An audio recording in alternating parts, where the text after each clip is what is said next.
kita melakukan pekerjaan. Jadi kalau umpamanya suka banting-banting ini harus diadres pastinya. Nah, remote dilempar atau baju, kita carikan alat lain, jangan remote.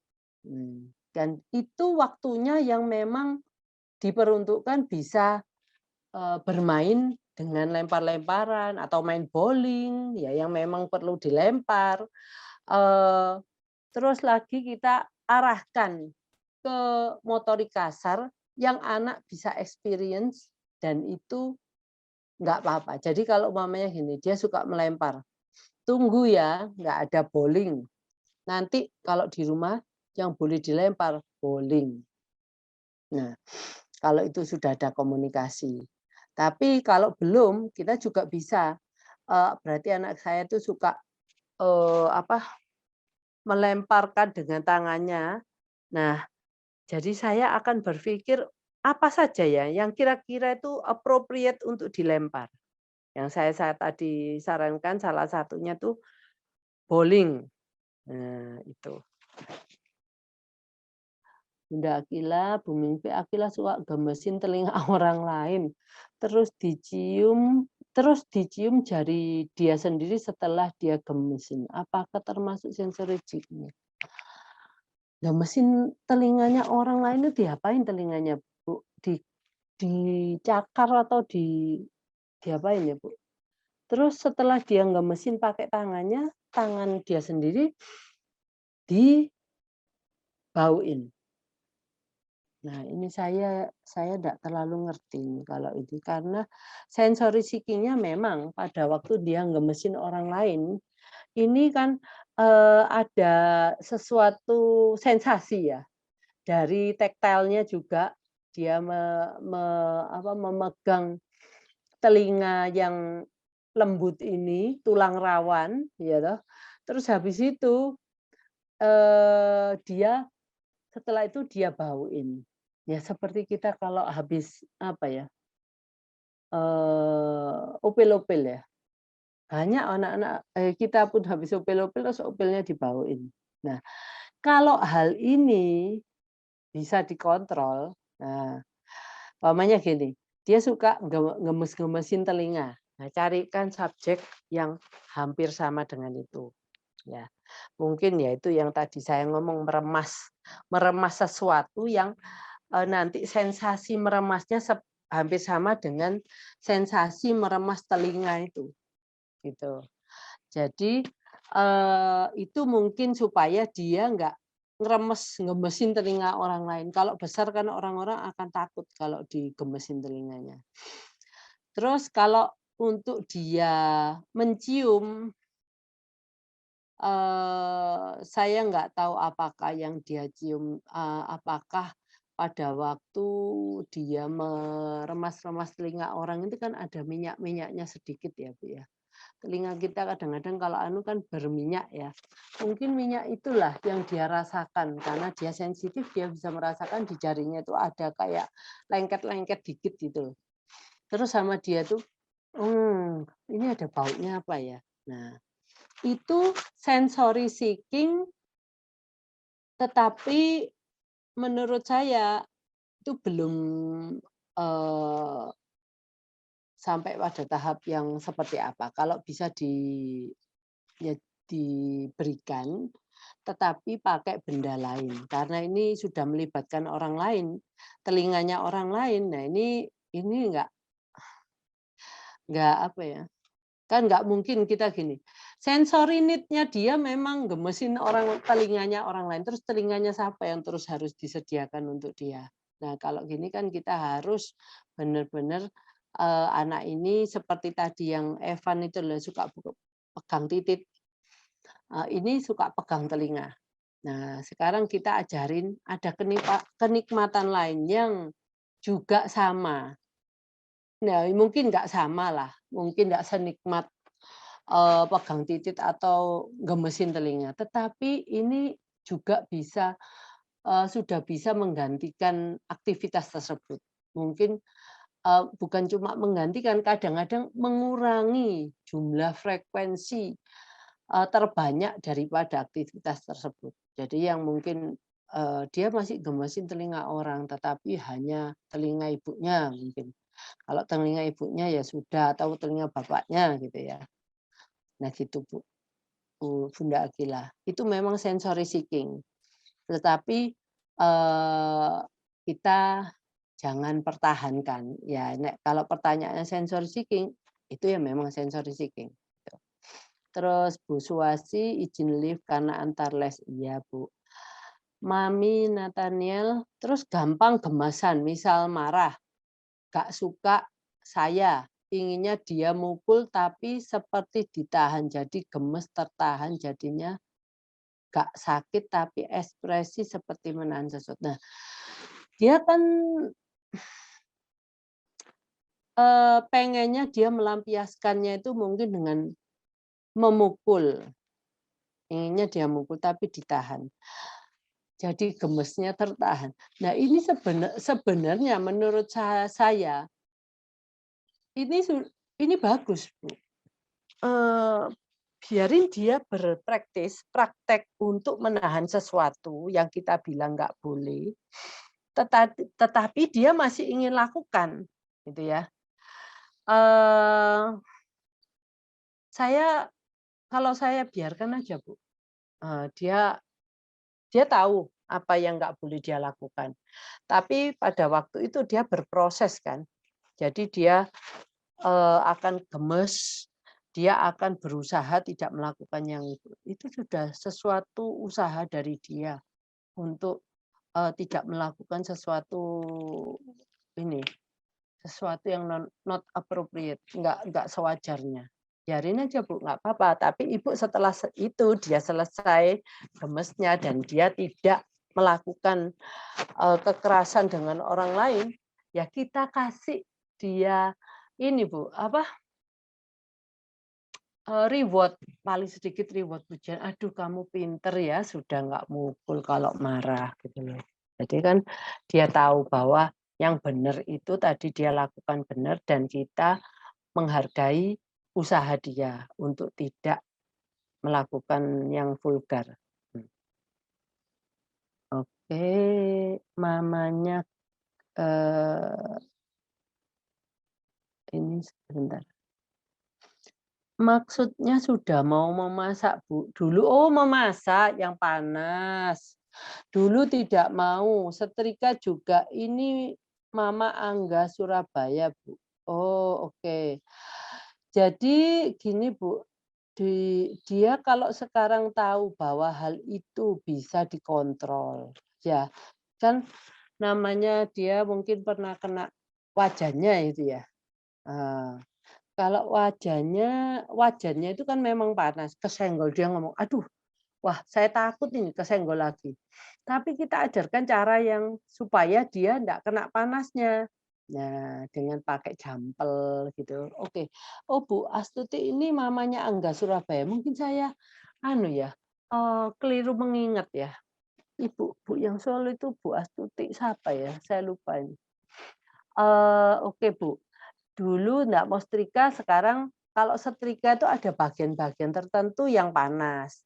Ya enggak apa-apa dia tahu untuk menghindari panasnya yang dipegang pegangannya. Oke, Bu. Itu Ibu sudah sangat bagus sekali. Dia sekarang bisa dan kita bisa melepaskan anak ini untuk berhadapan dengan sesuatu yang ada konsekuensinya. Ya, kalau ini Pak, ini bisa dipegang, ini nggak bisa dipegang. Nah, gitu ya. Jadi si anak kita ini, Angga ini akan belajar. Di kehidupan ini loh Bu, pasti ada yang seperti itu. Ya toh, ada resiko-resiko yang harus diterima.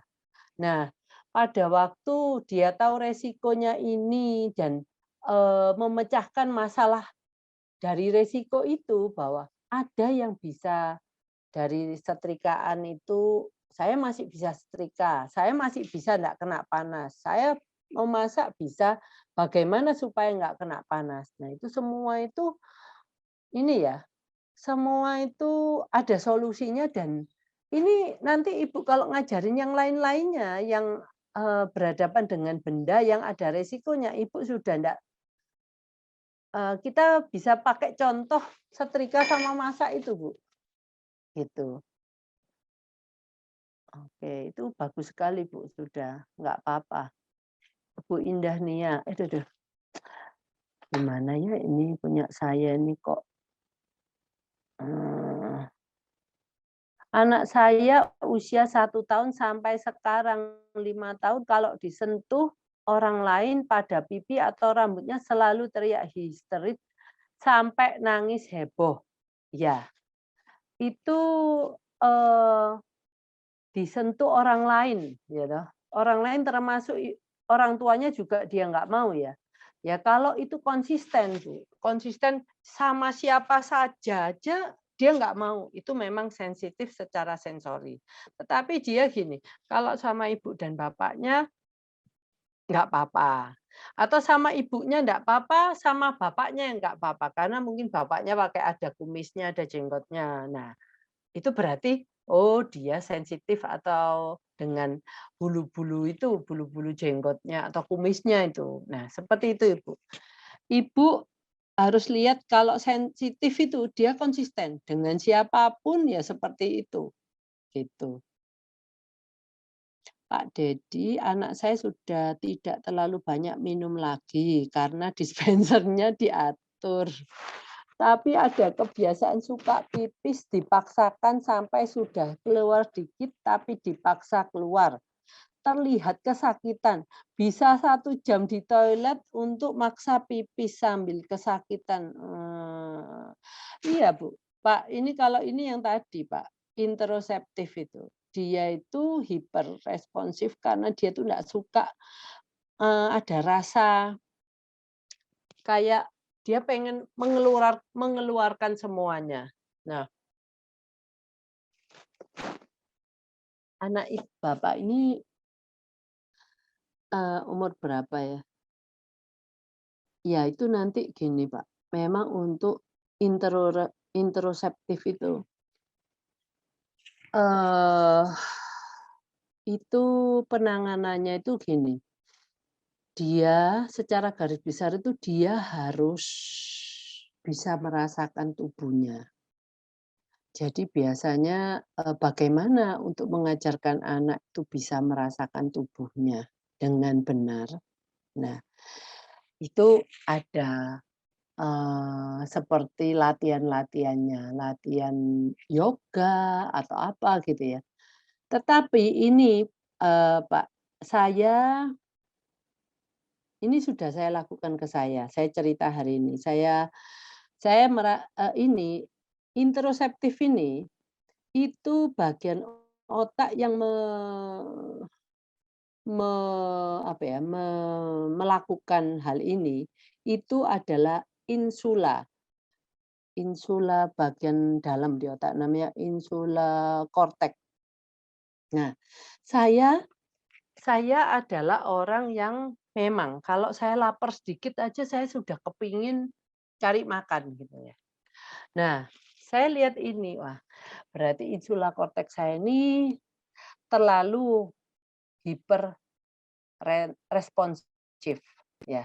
Jadi saya tadi ini mungkin bisa dibantu dengan Bicom.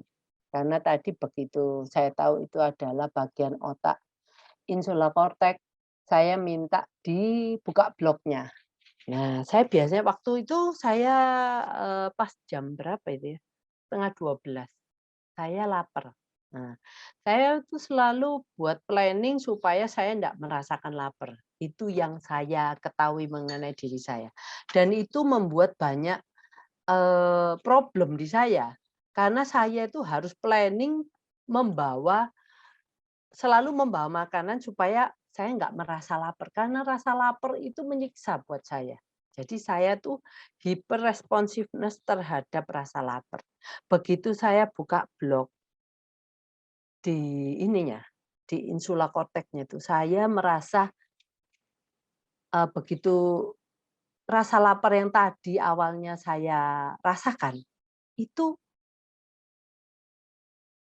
tidak terlalu menyiksa saya dan saya oke-oke aja terhadap rasa lapar itu.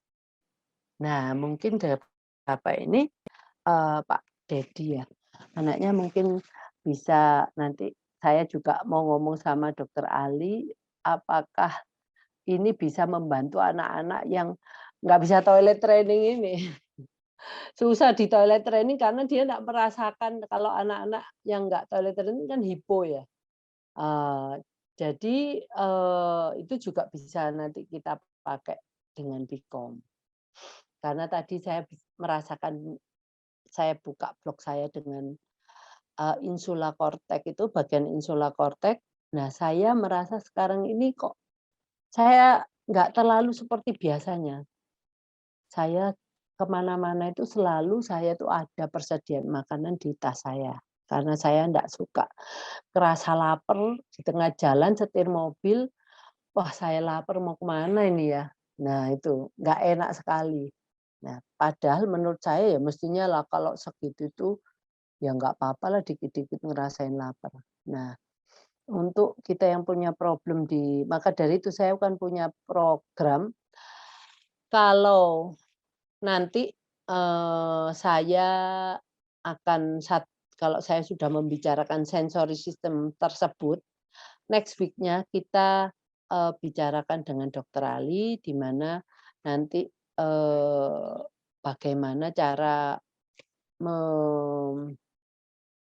solusinya dengan Bicom dan dengan yang, non biomedis ini, ya. Oke, itu Pak Dedi, kabar gembiranya. Bu Ririn, anak saya baru bisa tidur kalau diayun. Tadi malam dicoba untuk tidak diayun, rewel sekali sampai larut malam. Mungkin lelah akhirnya tidur, namun hanya sebentar dan sejam kemudian nangis. Tarik badan saya untuk, eee, sik sik sik sik, eee, namun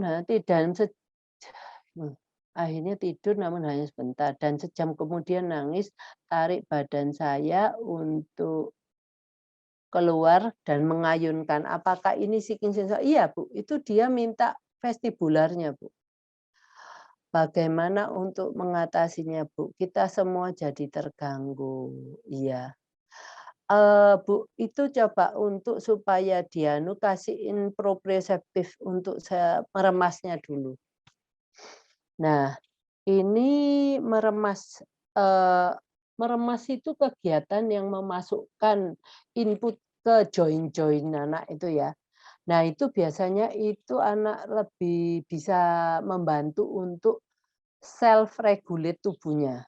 Nah, dia kan butuh biasanya itu kan diayun-ayun, enak ya. Nah, itu kita nanti akan ngomong kalau vestibular nanti akan ada banyak solusinya. Sekarang ini kasihkan aja kegiatan proprioseptif dengan, apa namanya, kalau jangan kasihkan yang lain, pokoknya vestibular, dia ini umur berapa, Bu? Oh, enggak tahu ya. Bu, Ibu? 3 tahun, Bu. Oh, 3 tahun, udah besar ya, Bu, ya. Kalau diayun terus ya anu, nah itu, vestibularnya, Bu, yang memang seeking sensory. Jadi itu nanti kalau yang saya lupa nanti kalau vestibular itu harus apa pas karena saya sekarang nggak ngomong vestibular. Nanti, kalau kita ngomong vestibular ya, Bu, ya, Ibu mungkin bisa tahu ada banyak opsi-opsi yang dilakukan. Memang anak-anak ini harus dikasih, apa, sensory diet, sensory input yang dia mau. Tetapi itu kalau nanti kita buat solusi yang targetnya itu jangan seperti menyusahkan ibu 3 tahun semuanya terganggu. Akhirnya nggak bisa tidur kalau nggak mengayun dia dulu gitu ya. Vestibular itu dekat dengan pendengaran, ya pendengaran, Bu, kan di telinga toh, Bu. atau Ibu dengarkan sesuatu, Bu, itu bisa menenangkan vestibular juga. Kayak mungkin lagu yang atau white noise itu loh, Bu. White noise itu sesuatu kayak suara, kalau saya suka mendengar suara hujan. Itu di YouTube itu banyak suara hujan. Kita dengarkan itu karena itu suaranya terus-menerus ya sama. Nah, akhirnya saya tertidur. Nah, itu seperti itu, Bu. Mungkin bisa dicari suara apa yang suka, dengarkan dia suara tersebut sebelum dia minta untuk kalau dia minta diayun, ya dengerin itu aja. Itu dengan kegiatan proprioseptif yang dia, diremas atau saya tahu memang ada kegiatan proprio yang memasukkan input di join-join-nya yang besar ini. Tapi saya kan nggak bisa nerangkan hari ini. Jadi akan saya terangkan untuk kegiatan proprioseptif, itu memang dari sekian banyak sensori sistem, proprioseptif itu yang bisa membantu menenangkan sensori-sensori lainnya, gitu. Tapi saya nggak bisa ngomong apa itu sekarang karena ada banyak sensori itu. Yang penting itu mungkin yang gampang Ibu melakukan dengan dia suruh meremas, tapi nggak ada suaranya. Kalau ada suaranya kan dia nggak bisa tidur toh, Bu. Boneka yang bisa diremas, dibuka itu, Bu. Sama didengarkan, melalui suara karena, pendengaran dan vestibular itu bergandengan di dalam satu telinga, gitu. Itu dulu ya, Bu Ririn.